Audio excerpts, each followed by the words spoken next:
Are you running away? Dee! Dee! Where are you going? So I point the camera at her and she runs away. Hey, Bailey. Oh!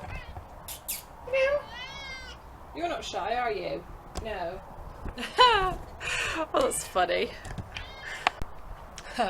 Hey guys, welcome back to Ravers Mead. So, I have a really random, super short video for you today. It's kind of a I want you to learn from my mistake kind of video. So, I'm in Nellie's stable, and I was literally just mucking out, so bed is mucked out. I was just putting her hay net up, and I realised that there is another hole forming in her wall there.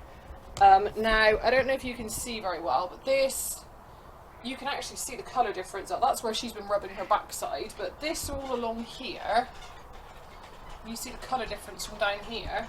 So all of this along here is damp. And the reason it's damp is because of that. That is a salt lick holder. I used to put salt licks on the stable walls in all of my stables because I like them to have the option for the salt lick. You know, I like to give them the extra minerals and everything. But over the years, I have learned that that was a really bad idea. Sorry, my camera's doing this weird thing where it keeps like flipping up and down. I don't know what's going on with my camera mount, but I'm gonna try not to touch it too much. But yeah. That, as it turns out, is a really bad idea when you have wooden stables, because salt draws water.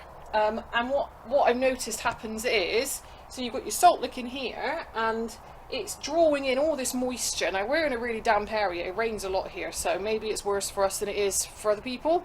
But this salt lick that was in here has been drawing all this moisture, and it just kind of sits in this whole area around here. I mean, this bit is not so bad because this has got a gloss paint on it, so I mean, it's still damp though. I mean, you can see like that's really soft and damp. This bit's even worse.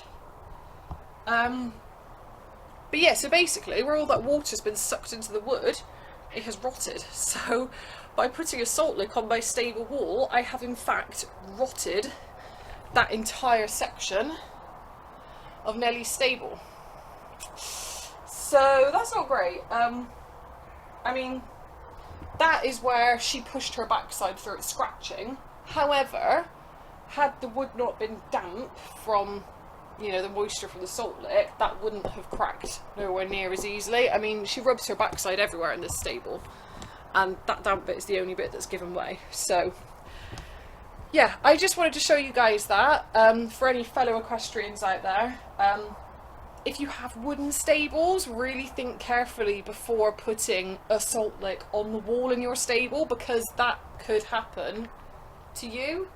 I mean, this is like, I mean, look, I don't know if you can see how much that's moving, but I mean, it's wet. It is actually wet, and I haven't had a salt lick in here for a long time now. What you doing, Taz? Whoops. What's she doing? I point the camera at my dogs today and they just freeze up. That's funny. But yeah, I need to take this off because obviously where the metal is rusting, that's going to create a moisture issue as well. I think I may have to crowbar that off, to be fair, because I can't even see the screw heads anymore. They've rusted over that badly. But yeah, my advice would be, if you have wooden stables, I would probably get one of those salt licks in the buckets. Like, you know, you can get, well, it's a salt lick in a bucket. It's similar to the ones you get for like cattle and sheep, but it's the horse ones. They do exist. I have seen them. I know they exist. So I think going forward, that's probably what I would do if I had to put them in here. But for the time being, I've actually got my salt licks out in the turnout yard, which is kind of like, I have mixed views on that, because they're out in the open, they're like susceptible to wastage when it rains and stuff, so I feel like I need to put a cover over them. But at least out here, like if it rots through a piece of fence timber, I'm really not going to be that upset. However, the fact that it's rotted through a stable wall has really upset me. So yeah, this is where I have my salt licks now. That's just full of water at the moment, that's empty. I was putting the big like licks in there, you know, like the molasses ones, but it kind of sends these guys a bit crazy. So, you alright, children? Hello. Hey, Billy. Oh, my camera did the thing again. Hello. And Nellie's got a hay net all to herself over there. But yeah, that's it for this one today, guys. I just wanted to show you that and give you all a heads up that that happens. So don't make the same mistake I did. Don't put salt on your wooden stable walls because it will eventually rot through horribly. Thanks for watching today, guys. I'll see you in our next video. Bye.